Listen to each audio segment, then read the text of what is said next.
ഫേസ്ബുക്കിലും ഇൻസ്റ്റാഗ്രാമിലും കാണുന്ന ചിരിച്ച മുഖങ്ങളും സർപ്രൈസ് ഗിഫ്റ്റുകളും വിദേശ യാത്രകളും കണ്ടിട്ട് നിങ്ങളുടെ ദാമ്പത്യം ഒരു പരാജയമാണെന്ന് എനിക്ക് എപ്പോഴെങ്കിലും തോന്നിയിട്ടുണ്ടോ? നമ്മൾ കാണുന്നത് അവരുടെ ജീവിതത്തിൽ 5% മാത്രമാണ്.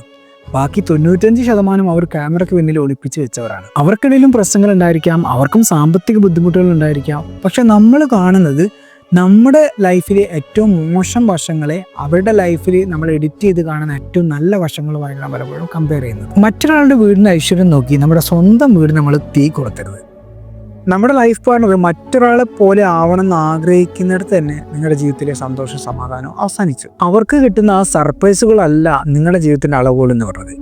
നിങ്ങളുടെ പ്രതിസന്ധി സമയങ്ങളിൽ നിങ്ങളുടെ ലൈഫ് പാർട്ണർ നിങ്ങളുടെ കൂടെ ഉണ്ടായിരുന്നോ എന്നതാണ് ജീവിതത്തിലെ പ്രധാനപ്പെട്ട ഒരു കാര്യം. ഓർക്കേണ്ട ഒരു കാര്യം, സോഷ്യൽ മീഡിയയിലെ ലൈക്കുകളല്ല, നിങ്ങളുടെ വീട്ടിലെ സമാധാനത്തിനാണ് നിങ്ങൾ ഇമ്പോർട്ടൻറ്റ് കൊടുക്കേണ്ടത്. മറ്റുള്ളവരുടെ ലൈഫ് നോക്കി കോപ്പി അടിക്കാതെ നിങ്ങളുടെ ജീവിത പങ്കാളി എങ്ങനെയാണോ അയാളെ ആക്സെപ്റ്റ് ചെയ്യുന്നിടത്തും തുടങ്ങുന്നു നിങ്ങളുടെ ജീവിതത്തിലെ വിജയം എന്ന് പറയുന്നത്. അവിടെ തുടങ്ങുന്നുണ്ട് യഥാർത്ഥ സ്നേഹവും സന്തോഷവും.